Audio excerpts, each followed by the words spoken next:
bestnya. Dah ada perisa.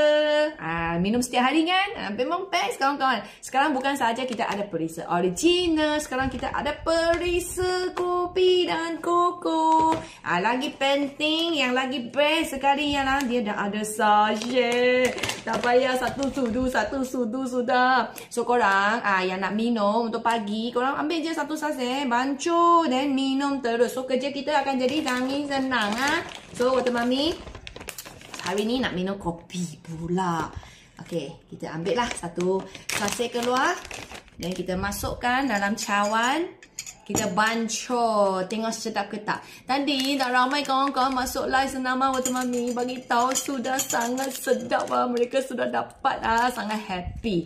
Okey, ini ialah orang yang nak jaga kesihatan badan, korang mesti kena cuba. Sebab dalam langsung tak ada bahan-bahan yang membebankan badan kita macam creamer, perisa pengawet pewangi pewarna, trans fat kolesterol, semua dia tak ada. Dia bagi kita punya badan semakin sihat. So apa yang kita nampak, kita bau, semua ini adalah bahan-bahan yang baik dan sihat untuk badan. Letaklah air suhu bilik ataupun air suam. Okey, bagi dia larut.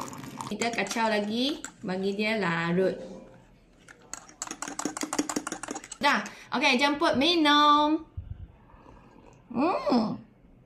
Sedap. Tapi dia bukan jenis yang manis-manis kawan-kawan. Sebab ini nak jaga kita punya kesihatan badan. So waktu ni tak galak korang yang nak pagi manis, petang manis, malam manis. Kita tak. Kita kat sini jenis kurang manis punya. So korang yang nak tengah berusaha nak kurangkan manis, nak kurangkan gula punya pengambilan, sangat sesuai ambil yang ni. Sedap. Dia lagi creamy, dia lagi pekat. Kalau you compare dengan yang dulu punya. Okay, so dia lagi selesa dekat perut. Sedapnya.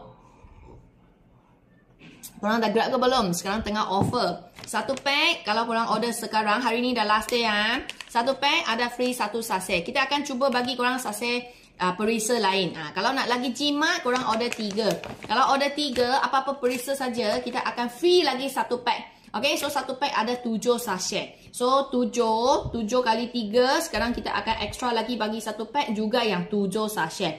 Tekan bako kuning, check out laju-laju. Hari ni dah last day harga promosi. Suka kopi, ambil kopi. Suka koko, ambil koko. Suka rasa original, bau pandan-pandan, ambil original. Budak pun boleh minum kalau nak, bagi dia separuh sachet. Okay.